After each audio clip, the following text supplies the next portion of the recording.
Gracias, señor presidente. Me da la impresión de estar reviviendo debates que se suscitaron en este hemiciclo y en el mundo político del país durante la década de los 70 en adelante.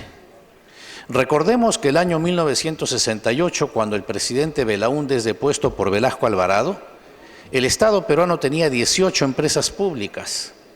Y cuando los militares, después de 12 años, entregan el poder nuevamente a Belaúnde, eran más de 180 las empresas públicas.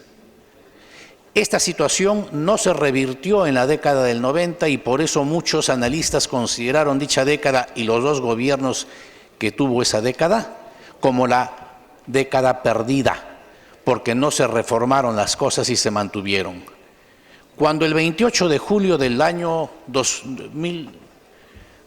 1991, al cumplir su primer año de gobierno, Alberto Fujimori, desde ese estrado daba su discurso, da cuenta de cómo recibió el gobierno un año antes. Y allí indicó que con las empresas públicas desastrosas que habían, teníamos un déficit de 2.500 millones de dólares anuales que todos los peruanos teníamos que pagar. Porque las empresas públicas, además de ineficientes, se habían convertido en centros de corrupción y en donde todos los partidos políticos que llegaban al poder consideraban que era su coto de casa para poner a sus afiliados allí, a vivir del Estado. Todos entonces fueron responsables del fracaso de todas esas empresas. Y es en esas épocas del 85, de la década del 80, señor, que por ejemplo se descubre el gas de Camisea.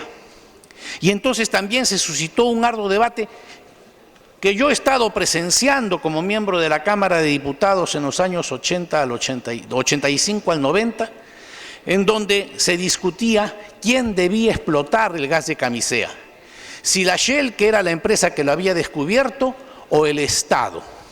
Y entonces la tesis de la Izquierda Unida, que en ese entonces tenía 44 o 45 integrantes en la Cámara de Diputados, la tesis que ellos sostenían era que esto debía ser explotado por Petroperú. El gobierno aprista no tomó decisión, no tuvo el coraje de tomar decisión, cosa que recién se definió varios años después. Lo que las izquierdas nunca han reconocido ni dicho es cuántos miles de millones de dólares costó a todos los peruanos la importación de crudo y de derivados que tuvimos que hacer durante todos esos años en que Camisea no funcionó. Las informaciones que yo tengo es que estuvieron en el orden de los 7.000 millones de dólares. Tiene usted un minuto adicional, señor congresista. Entonces, el alcalde de Cusco, Daniel Estrada, sostenía que inclusive Camisea debía ser explotado por capitales cusqueños.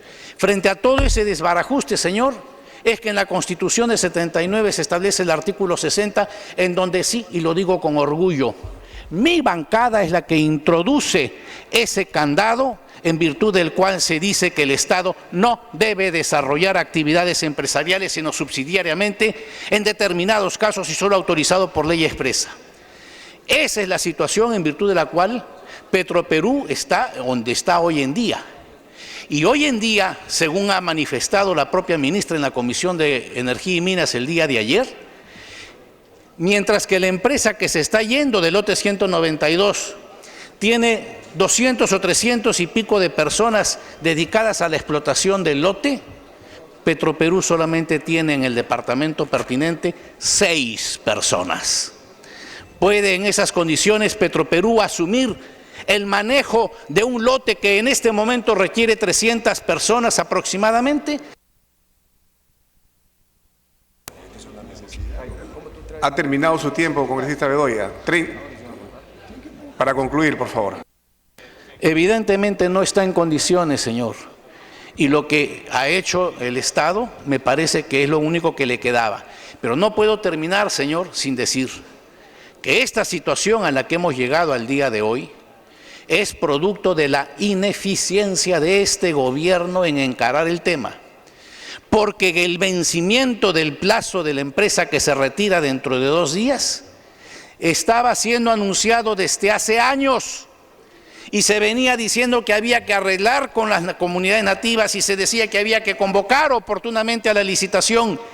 Y hubo lenidad de los ministros de Economía, perdón, los ministros de Energía y Minas en abordar este tema.